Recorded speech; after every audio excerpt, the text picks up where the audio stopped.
शोषितों का जो आवाज दबाई गई है, भैया को मारने का जो प्रयास किया गया है, वो आप भैया हमारे भैया नहीं है, वो हमारी जनता के भगवान बन चुके हैं। उम्र अताज हो रही है, वो उम्र का तकाजा है, वो इसलिए देख रही है कि आपकी कुर्सी खिसक रही है तो चंद्रशेखर आपसे कई गुना ऊपर पहुंच गए हैं। तो बहन जी की बातों पे क्या जाना है? अरे बहन जी को तो अपना ही पता नहीं है इस समय, वो हमेशा लिफाफा लेकर के बात करती रही है। यहाँ कोई लिफाफा लेके बावजूद को तो मेरी एक चेतावनी है, अरे अगर मानती हो अपना बेटा चंद्रशेखर को, आपके पास अपनी औलाद नहीं है, अरे चंद्रशेखर को अपनी औलाद मान लो, उसे अपना बेटा मान लो, इसे स्वीकार कर लो और इसकी आवाज को आवाज अपनी दे करके आगे इस जो पिछड़े शोषितों की आवाज को दबाया जा रहा है, इसे अपना समर्थन दे करके इसे आगे बढ़ाने का प्रयास करो। आज के धरना प्रदर्शन को लेकर क्या कहेंगे? आज का जो धरना प्रदर्शन दिल्ली में हो रहा है, दिल्ली में प्रधानमंत्री जी की भाजपा सरकार की जड़ें उखड़ जाएंगी और आने वाले 2024 के चुनाव में उसको पता चल जाएगा कि पिछड़े और शोषितों की जो आवाज दबाई जाती है, उनके साथ शोषण किया जाता है,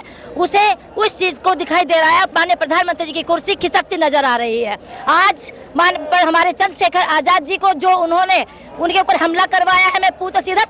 कहती हूँ माननीय प्रधानमंत्री जी को, माननीय प्रधानमंत्री जी अगर आप हमारे नेता के साथ इस तरह से करेंगे तो कोई दिन नहीं है कि आपको तत्काल कुर्सी खाली करनी पड़ेगी और वो दिन 2024 आने वाला है, क्योंकि ये पिछड़ा और शोषितों का जो आवाज दबाई गई है, भैया को मारने का जो प्रयास किया गया है, वो आप भैया हमारे भैया नहीं है, वो हमारी जनता के भगवान बन चुके हैं, क्योंकि वो हर किसी का जहाँ भी शोषण होता है वही भैया पहुंच जाते हैं। तो ऐसे भाई को अगर वो मारने का प्रयास करेंगे, ऐसे चंद्रशेखर भाई को मारेंगे तो उन्हें अपने आप ही मरना पड़ जाएगा माननीय प्रधानमंत्री जी को। और मैं ये कहती हूँ माननीय प्रधानमंत्री जी, अभी भी वक्त है, संभल जाओ, अभी भी वक्त है, संभल जाओ, वरना आपको देश में नहीं कहीं बाहर भी जगह नहीं मिलने वाली है, कोई विदेश आपको पढ़ा देने वाला नहीं है। जितना भी आपने झूठ बोल के ड्रामा करके हमारे सरकार, हमारे शोषितों की वोट पा करके, हमारे पिछड़ों की वोट पा करके जो आपने ये कुर्सी हासिल की है, जो लड्डू आप खा रहे हैं, वो लड्डू खाने का वक्त चला गया है, क्योंकि हमारी आवाज को अगर दबाएंगे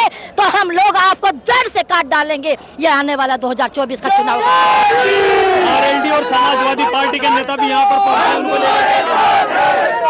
संघर्ष करो, हम तुम्हारे साथ हैं, देश की जनता संघर्ष करो, हम तुम्हारे साथ हैं। जो हमारी अदर पार्टियां यहाँ पे हमें समर्थन देने पहुंची है, क्योंकि अदर पार्टियों को पता चल चुका है कि माननीय प्रधानमंत्री का जो नाटक चल रहा है, जो ड्रामा चल रहा है, जो उन्होंने पूरा हम लोगों को नाटक करके अपनी मीठी मीठी बातों में जाल में फंसाया है, तमाम पार्टियां के नेता समझ चुके हैं कि वो अब जो अपने फंसाया गया है उसको जड़ से उखाड़ने का एक ही मकसद है कि तमाम पार्टियां भाई चंद्रशेखर को देख रहे हैं कि माननीय प्रधानमंत्री जी का टाइम चला गया और चंद्रशेखर जी का टाइम वापस आ गया, हम लोगों की कुर्सी हमारा इंतजार कर रही है।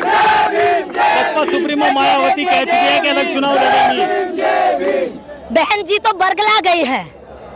बहन जी इस समय बरगला रही है कि उनकी उम्र अताज हो रही है, वो उम्र का तकाजा है, वो इसलिए देख रही है कि आपकी कुर्सी खिसक रही है तो चंद्रशेखर आपसे कई गुना ऊपर पहुंच गए हैं। तो बहन जी की बातों पे क्या जाना है? अरे बहन जी को तो अपना ही पता नहीं है इस समय, वो हमेशा लिफाफा लेकर के बात करती रही है। यहाँ कोई लिफाफा लेके बात नहीं करेगा और ना ही भाई ने आज तक ऐसा कोई काम किया है। तो अगर माने हमारी सुप्रीमो